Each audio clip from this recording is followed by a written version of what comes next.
All right, of course, one of the big stories for tonight is the key numbers coming out of that budget speech this afternoon. Our reporter Michael Marillier has been tracking that story for us throughout the afternoon. Michael, quite a number of announcements that were made by the minister, and certainly a lot to talk about, but you've been working those numbers.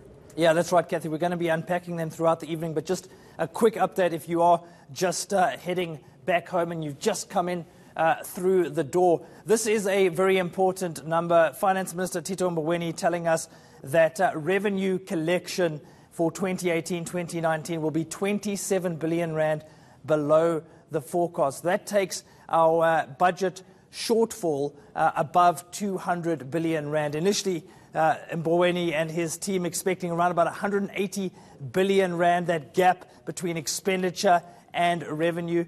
It's now ballooned to 207, roughly 207 billion rand. Where have we fallen short? Well, these were the forecasts in February in terms of revenue, Kathy, and you'll see the top three items there: personal income tax, VAT, and corporate income tax. The finance minister telling us that there have been around 20 billion in terms of VAT refunds, and around about 7 billion lost in terms of personal income tax and corporate income tax. Perhaps a sign of a struggling economy that we have fallen short of those initial forecasts when it comes to personal income tax and corporate tax. Let's take a look at some other perhaps disturbing numbers. We are now at a budget deficit of around about 4%. The forecast in February this year was 3.6%, and it seems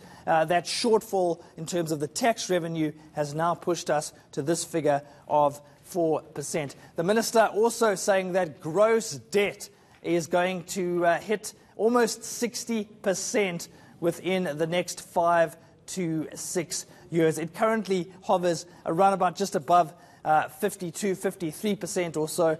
So gross debt is going to be heading up over the next few years. And of course, that will be a concern for the markets. Finally, Kathy, how does it all tie into the growth picture?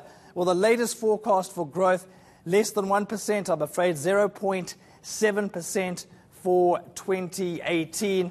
That is less than half the forecast which we got from Treasury at the beginning of the year in the February budget. There is some light at the end of the tunnel, though, Kathy.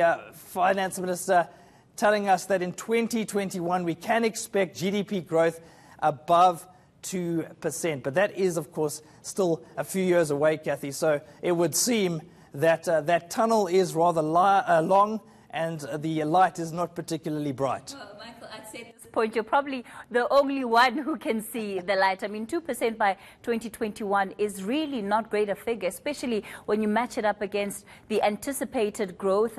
If we're to curb that unemployment of 27%, the NDP saying we have to grow it at least 5.4%. So I suppose at this point it'll be good to say those targets for 2030 will most certainly not be met. And also concerning that increasing wage bill and the government debt, 60% debt is not a good picture at all. But of course, we'll let the analysts tell us what they think. We'll bring you plenty more analysis as Newsnight continues.